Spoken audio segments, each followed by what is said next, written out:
GK GS mock test का आज 20वां series देखेंगे। और 20वां सीरीज शुरू करने से पहले बता दें कि इस चैनल पर जो नए हैं चैनल को सब्सक्राइब करें, वीडियो को फुल वॉच करें, लाइक करें और ज़्यादा से ज़्यादा अपने चाहने वालों के साथ दोस्तों के साथ शेयर करिए। चलिए जीके जीएस मॉक टेस्ट का आज 20वां सीरीज शुरू करते हैं। और आपके स्क्रीन पर दिख रहा है, पहला प्रश्न है, निम्नलिखित में से किस संस्था का मुख्यालय पेरिस में है? अकॉर्डिंग टू ऑप्शन बताना है। 4 आपको ऑप्शन दिया हुआ है, ध्यान से ऑप्शन को देखें, कमेंट बॉक्स में जवाब दें। सही जवाब होगा ऑप्शन ए, यूनेस्को। यूनेस्को का मुख्यालय आपका पेरिस में है, फ्रांस की राजधानी पेरिस। प्रश्न नंबर दो, किस संविधान संशोधन अधिनियम के द्वारा राष्ट्रपति को मंत्रिपरिषद की सलाह मानने के लिए बाध्य कर दिया गया है? सही जवाब होगा ऑप्शन बी, 42वां संविधान संशोधन। 42वां संविधान संशोधन के द्वारा, ये संशोधन जो हुआ था 42वां संविधान संशोधन 1976 में हुआ था, और इसी संशोधन के द्वारा राष्ट्रपति को मंत्रिपरिषद की सलाह मानने के लिए बाध्य कर दिया गया है, मजबूर कर दिया गया है। और बता दें कि 42वां संविधान संशोधन जो है, इसे आपका मिनी संविधान कहा गया जाता है। और इसके तहत अनेक संशोधनों के साथ साथ यह भी निर्धारित किया गया कि राष्ट्रपति मंत्रिपरिषद एवं उसके प्रमुख प्रधानमंत्री की सलाह के अनुसार कार्य करेगा। 42वां संविधान संशोधन में ही आपको बताया गया कि राष्ट्रपति मंत्रिपरिषद एवं उसके प्रमुख जो है प्रधानमंत्री मंत्रिपरिषद का, उनकी सलाह के अनुसार ही राष्ट्रपति कार्य करेंगे। ये आपका 42वां संविधान संशोधन 1976 में तय कर दिया गया था। नेक्स्ट प्रश्न नंबर 3, भारतीय राष्ट्रीय कांग्रेस की प्रथम महिला अध्यक्ष कौन थी? सही जवाब होगा ऑप्शन ए, एनी बेसेंट। भारतीय राष्ट्रीय कांग्रेस की स्थापना 1885 ईस्वी में हुआ था और ए हुम के द्वारा किया गया था। और इसके प्रथम अध्यक्ष WC बनर्जी, व्योमेश चंद्र बनर्जी थे, WC बनर्जी थे। जबकि प्रथम महिला अध्यक्ष एनी बेसेंट, जो आपका सवाल पूछा गया है प्रश्न नंबर 3 कि प्रथम महिला अध्यक्ष कौन थी भारतीय राष्ट्रीय कांग्रेस का, तो एनी बेसेंट।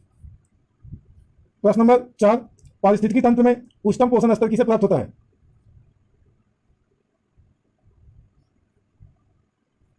सही जवाब होगा ऑप्शन डी, सर्वाहारी। सर्वाहारी को पारिस्थितिक तंत्र में उच्चतम पोषण स्तर प्राप्त होता है।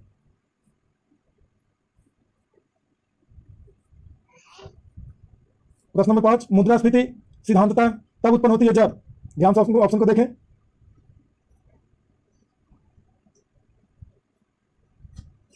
मुद्रास्फीति सिद्धांततः तब उत्पन्न होती है जब, सही जवाब होगा ऑप्शन बी, मुद्रा आपूर्ति वास्तविक रूप से जीडीपी की तुलना में उच्चतर दर से बढ़ती है। मुद्रा की आपूर्ति, मुद्रा का सप्लाई जो है वो वास्तविक रूप से जीडीपी, ग्रॉस डोमेस्टिक प्रोडक्ट की तुलना में उच्चतर स्तर से बढ़ता है, तो ऐसी स्थिति में मुद्रास्फीति उत्पन्न हो जाती है। प्रश्न नंबर 6, यदि किसी पिंड के द्रव्यमान को दुगना कर दिया जाए तथा वेग को आधा कर दिया जाए तो पिंड की गतिज ऊर्जा कितनी होगी? सही जवाब होगा ऑप्शन सी, आधी।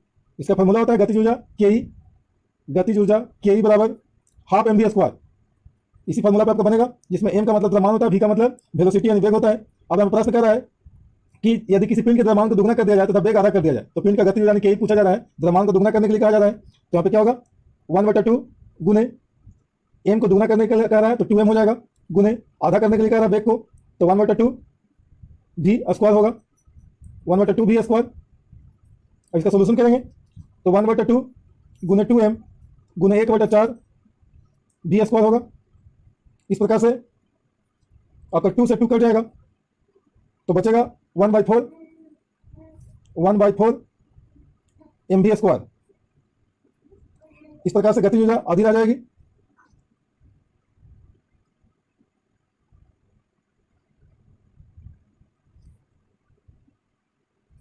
प्रश्न नंबर 7, ब्लैक पैगोडा के नाम से कौन मंदिर विख्यात है? सही जवाब होगा ऑप्शन ए, कोणार्क मंदिर उड़ीसा में है। ये ब्लैक पैगोडा के नाम से प्रसिद्ध है। इस मंदिर में सूर्य देवता का मूर्ति है, सूर्य देवता। प्रश्न नंबर 8, निम्नलिखित में से किस घटक ने भारत के विदेशी मुद्रा भंडार की वृद्धि में प्रमुख योगदान दिया है? सही जवाब होगा ऑप्शन बी, प्रत्यक्ष एवं अप्रत्यक्ष विदेशी निवेश। Direct and indirect foreign investment जो है वो भारत के विदेशी मुद्रा भंडार की वृद्धि करने में प्रमुख योगदान देता है। प्रश्न नंबर 9, सौरमंडल का कौन सा ग्रह द्रव्यमान, आकार व घनत्व में पृथ्वी के लगभग समान है? सही जवाब होगा ऑप्शन डी, शुक्र। पृथ्वी के द्रव्यमान, आकार एवं घनत्व में लगभग बराबर है। जितना पृथ्वी का घनत्व, द्रव्यमान व आकार है, उतना ही आपका शुक्र का ही है, इसलिए शुक्र को पृथ्वी का बहन कहा जाता है, जोवा ग्रह कहा जाता है। प्रश्न नंबर 10, विधि के प्रश्न पर भारतीय सर्वोच्च न्यायालय से परामर्श लेने का अधिकार किसका है? सही जवाब होगा ऑप्शन ए, राष्ट्रपति को। बता दें कि अनुच्छेद 143 के तहत सर्वोच्च न्यायालय से राष्ट्रपति विधि के प्रश्नों पर परामर्श ले सकता है। लेकिन यहाँ जो परामर्श है वो मानने के लिए बात नहीं है। अनुच्छेद 143 में बताया गया है परामर्श ले सकता है विधि के प्रश्न पर, किसी तरह के कानून के प्रश्नों पे, लेकिन सर्वोच्च न्यायालय के द्वारा दिया गया परामर्श मानने के लिए बाध्य नहीं है राष्ट्रपति, लेकिन ले सकता है। प्रश्न नंबर 11, अकबर ने सर्वप्रथम वैवाहिक संबंध राजपूतों के किस गृह से स्थापित किया था? सही जवाब होगा ऑप्शन डी, कछवाहों से। प्रश्न नंबर 12, दक्षिण भारतीय शासक जिसने राज्य में रेशम उत्पाद को कृषि उद्योग के रूप में प्रविष्ट किया था? सही जवाब होगा ऑप्शन सी, हैदर अली। प्रश्न नंबर 13, विश्व मानवाधिकार दिवस खाली स्थान को मनाया जाता है? सही जवाब होगा ऑप्शन डी, 10 दिसंबर। प्रश्न number 14, industrial development bank of India किस बैंक की शाखा है? सही जवाब होगा option D, reserve bank of India. प्रश्न नंबर 15, विश्व का सर्वाधिक प्रचलित धर्म है? सही जवाब होगा ऑप्शन डी, ईसाई धर्म। विश्व का सबसे ज्यादा प्रचलित धर्म है ईसाई धर्म। प्रश्न नंबर 16, बिल्डिंग प्रक्रिया में प्रयुक्त होने वाली गैस है? सही जवाब होगा ऑप्शन सी, एसिटिलीन। प्रश्न नंबर 17, दूध में बसीय तत्व कम हो जाता है? ऑप्शन दिया होगा जाड़ा में, गर्मी में, बरसात में, किसी मौसम में नहीं।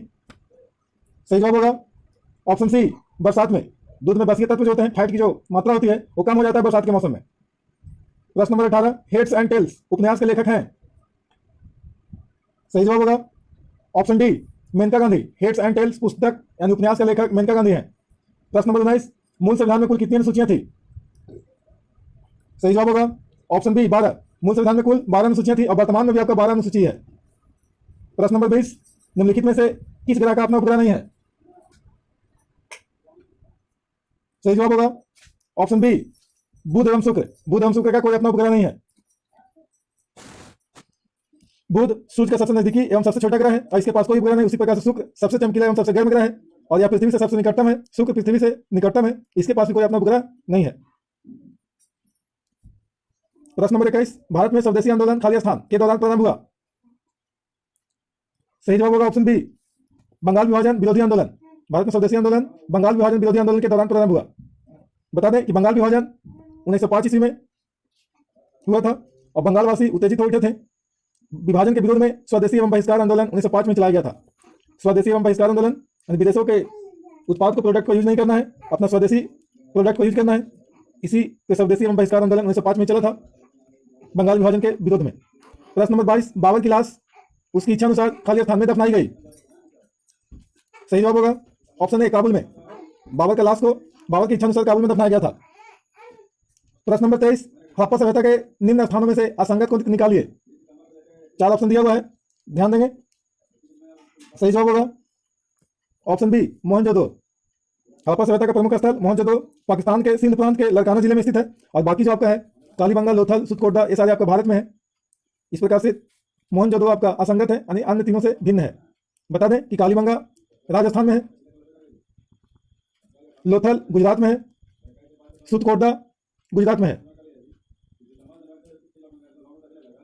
प्रश्न नंबर 24, 20 फरवरी 1947 को खाली स्थान तक भारत छोड़ने की ब्रिटिश सरकार के निर्णय को प्रधानमंत्री एटली ने घोषित किया? सही जवाब होगा ऑप्शन सी, जून 1948। 20 फरवरी 1947 को जून 1948 तक, 20 फरवरी 1947 से जून 1948 तक भारत छोड़ने की ब्रिटिश सरकार के निर्णय को प्रधानमंत्री एटली घोषित किया था। 20 फरवरी 1947 को घोषित कर दिया गया था प्रधानमंत्री एटली के द्वारा कि जून 1948 तक भारत छोड़ने को ब्रिटिश सरकार का निर्णय कर दिया गया था। प्रश्न नंबर 25, देवदार के पेड़ आमतौर पर किन जंगलों में पाए जाते हैं? सही जवाब होगा ऑप्शन ए, सदाबहार उष्णकटिबंधीय वनों में। सदाबहार कटिबंधीय यानी उष्णकटिबंधीय वनों में देवदार के पेड़ आमतौर पर पाए जाते हैं। प्रश्न नंबर 26, नागार्जुन सागर प्रोजेक्ट किस नदी पर स्थित है? सही जवाब होगा ऑप्शन ए, कृष्णा नदी पर। प्रश्न नंबर 26, नागार्जुन सागर प्रोजेक्ट किस नदी पर स्थित है? नागार्जुन सागर प्रोजेक्ट किस नदी पर स्थित है? सही जवाब होगा ऑप्शन ए, कृष्णा नदी। प्रश्न नंबर 27, 2 गुब्बारों को हाइड्रोजन तथा हीलियम के समान ग्राम अणुओं से भरा जाता है। दोनों में एक ही आकार के छेद किए जाते हैं। सबसे पहले कौन सा गुब्बारा संकुचित हो जाएगा? ध्यान से ऑप्शन को देखें। सही जवाब होगा ऑप्शन बी, हाइड्रोजन से भरा गुब्बारा। हाइड्रोजन से भरा हुआ गुब्बारा, एक आपका हीलियम से भरा हुआ गुब्बारा, ये दोनों में से दोनों एक ही आकार के, दोनों में छेद किया हुआ, लेकिन सबसे पहले आपका हाइड्रोजन से भरा हुआ गुब्बारा संकुचित हो जाएगा यानी कि सिकुड़ जाएगा। बता दें कि हाइड्रोजन का भार हल्का होने के कारण हाइड्रोजन से भरा गुब्बारा सबसे पहले संकुचित होगा और हीलियम से भरा गुब्बारा बाद में संकुचित होगा, क्योंकि हाइड्रोजन का भार हल्का होता है और हीलियम का भार, हीलियम गैस हाइड्रोजन गैस से भारी होता है। हीलियम जो है हाइड्रोजन से भारी होता है, इसकी वजह से आपका हीलियम का गुब्बारा बाद में सिकुड़ेगा और हाइड्रोजन का गुब्बारा सबसे पहले सिकुड़ जाएगा हीलियम की तुलना में। अतः हाइड्रोजन का विसरण जल्दी होता है क्योंकि विसरण की दर अनुभार के व्युत्क्रमानुपाती होती है। प्रश्न नंबर 28, गोमतेश्वर की मूर्ति खाली स्थान में स्थित है। सही जवाब होगा ऑप्शन बी श्रवण बेलगोला। कर्नाटक के श्रवण बेलगोला में गोमतेश्वर की मूर्ति स्थित है। प्रश्न नंबर 29, प्रसिद्ध विश्वनाथ मंदिर खाली स्थान में स्थित है। सही जवाब होगा ऑप्शन सी वाराणसी। विश्वनाथ मंदिर, बाबा विश्वनाथ का मंदिर वाराणसी उत्तर प्रदेश में स्थित है, यूपी। प्रश्न नंबर 30, डॉक्टर एस राधाकृष्णन खाली स्थान थे। अकॉर्डिंग टू ऑप्शन बताना है। सही जवाब होगा ऑप्शन डी भारत के प्रथम उपराष्ट्रपति। प्रश्न नंबर 31, विक्टोरिया द्वीप खाली स्थान में स्थित है। सही जवाब होगा ऑप्शन डी प्रशांत महासागर में। प्रश्न नंबर 32, अन्नपूर्णा पर्वत शिखर खाली स्थान में स्थित है। सही जवाब होगा ऑप्शन बी नेपाल में। अन्नपूर्णा पर्वत शिखर नेपाल में स्थित है।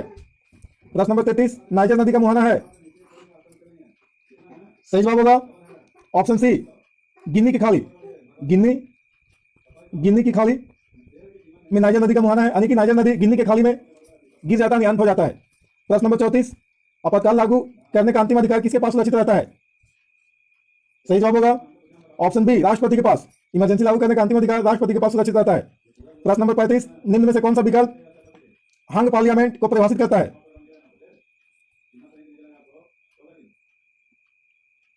सही जवाब होगा ऑप्शन ए एक ऐसा संसद जिसमें किसी भी पार्टी को स्पष्ट बहुमत न मिले तो हंग पार्लियामेंट इसे कहा जा सकता है।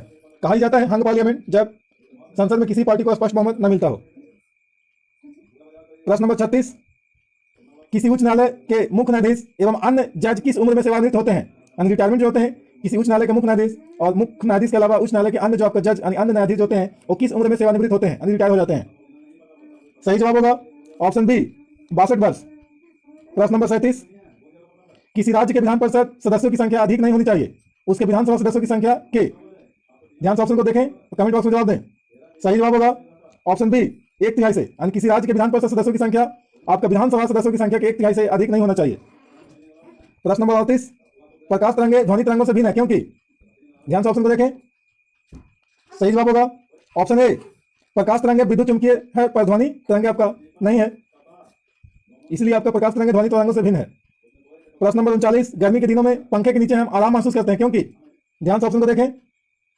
सही जवाब होगा ऑप्शन बी पंखा हवा को गति में लाता है जिससे पसीने की वाष्पीकरण दर बढ़ती है। प्रश्न नंबर 40, पृथ्वी की कक्षा में चक्कर काटते किसी कृत्रिम उपग्रह से एक सेब गिराया जाए तो वह। ध्यान से ऑप्शन को देखें, कमेंट बॉक्स में जवाब दें। सही जवाब होगा ऑप्शन बी उसी उपग्रह के साथ समान चाल से घूमेगा। पृथ्वी की कक्षा में चक्कर काटते कोई भी आपका कृत्रिम उपग्रह से एक सेब गिराया जाए तो वह जो है उसी उपग्रह के साथ समान चाल से घूमते रहेगा यानी घूमेगा। प्रश्न नंबर 41, एक घूर्णन सैफ्ट में धागे के सहारे एक गेंद बांधा गया है। एक घूर्णन यानी घूर्णन कहते हैं घूमते हुए एक सॉफ्ट है, सैफ्ट है यानी धुरी है जिसमें धागा के सहारे एक गेंद बांधा गया है जो सॉफ्ट के घूमने के साथ साथ घूम रहा है। यदि सैफ्ट को अचानक बंद कर दिया जाए यानी पुल्ली जिसको कह सकते हैं या धुरी, उसको अचानक बंद कर दिया जाए घूमने के लिए तो धागा सैफ्ट में लिपटने लगेगा और इस क्रम में गेंद का कोणीय वेग क्या होगा, घटेगा या बढ़ेगा, स्थिर रहेगा, शून्य हो जाएगा। सही जवाब होगा ऑप्शन ए बढ़ता जाएगा, गेंद का कोणीय वेग बढ़ता जाएगा। प्रश्न नंबर 42, नाभिकीय रिएक्टर में विमंदक का प्रकार है। सही जवाब होगा ऑप्शन डी विखंडन प्रतिक्रिया का नियंत्रण। प्रश्न नंबर 43, निम्नलिखित में से कौन सी युक्ति वैद्युत ऊर्जा को यांत्रिक ऊर्जा में परिवर्तित करता है। विद्युत ऊर्जा को यांत्रिक ऊर्जा में परिवर्तित करने वाले यंत्र को बताना है। सही जवाब होगा ऑप्शन सी विद्युत मोटर या विद्युत ऊर्जा को यांत्रिक ऊर्जा में बदल देता है। प्रश्न नंबर 44, साबुन के बुलबुले सफेद प्रकाश में देखने पर खाली स्थान के कारण बहुरंग दिखते हैं। सही जवाब होगा ऑप्शन बी पतली परत द्वारा प्रकाश के व्यक्तीकरण। पतली परत द्वारा प्रकाश के व्यक्तीकरण के कारण साबुन के बुलबुले श्वेत प्रकाश में देखने पर आपका बहुरंगी देखते हैं, यानी बहुत सारे रंग साबुन के बुलबुले में दिखता है। तो आपका व्यक्तीकरण के कारण ऐसा होता है, पतली परत द्वारा प्रकाश का व्यक्तीकरण हो जाता है जिसकी वजह से ऐसा साबुन के बुलबुले सफेद प्रकाश में आपका कई रंगों में दिखाई देता है। प्रश्न नंबर 45, ऊपरी अंतरिक्ष में अंतरिक्ष यात्री। ध्यान से ऑप्शन को देखें। सही जवाब होगा ऑप्शन बी नक्षत्रों को देख नहीं सकता है। ऊपरी अंतरिक्ष में अंतरिक्ष यात्री नक्षत्रों को नहीं देख सकता है।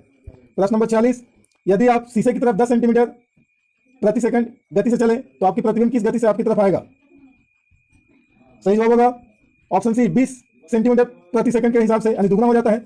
10 सेंटीमीटर प्रति सेकंड की गति से चल रहे थे तो प्रतिबिंब जो है उसका दुगना यानी 20 सेंटीमीटर प्रति सेकंड की गति से आपकी तरफ आएगा अगर आप शीशा के सामने चलते हैं तो। प्रश्न नंबर 47, ग्रह होते हैं। सही जवाब होगा ऑप्शन डी आदित्य पिंड जो नहीं टिमटिमाते हैं, ग्रह जो है आदित्य पिंड होते हैं, दीप्तिमान नहीं होते हैं, यानी किसी प्रकार का रोशनी उससे नहीं निकलता है और ये टिमटिमाते भी नहीं है। जिस प्रकार से तारे टिमटिमाते हैं आकाश में, उस प्रकार से ग्रह नहीं टिमटिमाते हैं। प्रश्न नंबर 48, ऑक्सीकरण वह प्रक्रिया है जिसमें होता है। सही जवाब होगा ऑप्शन ए, इलेक्ट्रॉन की हानि। ऑक्सीकरण की प्रक्रिया में इलेक्ट्रॉन का हानि होता है। प्रश्न नंबर 49, भारी जल में होती है। सही जवाब होगा ऑप्शन सी, हाइड्रोजन की जगह ड्यूटेरियम। भारी जल में हाइड्रोजन न होकर के ड्यूटेरियम होता है, क्योंकि भारी जल का सूत्र होता है D2O, ड्यूटेरियम ऑक्साइड। और जो जल होता है साधारण जल H2O, इसमें हाइड्रोजन होता है, H से हाइड्रोजन। प्रश्न नंबर 50, लास्ट प्रश्न है इस सीरीज का। परम शून्य ताप एब्सोल्यूट जीरो ऑफ टेम्परेचर है। ध्यान से ऑप्शन को देखें, कमेंट बॉक्स में जवाब दें। सही जवाब होगा ऑप्शन बी, वह न्यूनतम तापमान जो सैद्धांतिक रूप से संभव है वह परम शून्य ताप कहलाता है। अनिवार्य न्यूनतम तापमान जो सैद्धांतिक रूप से संभव है वही आपका परम शून्य ताप एब्सोल्यूट जीरो ऑफ टेम्परेचर है।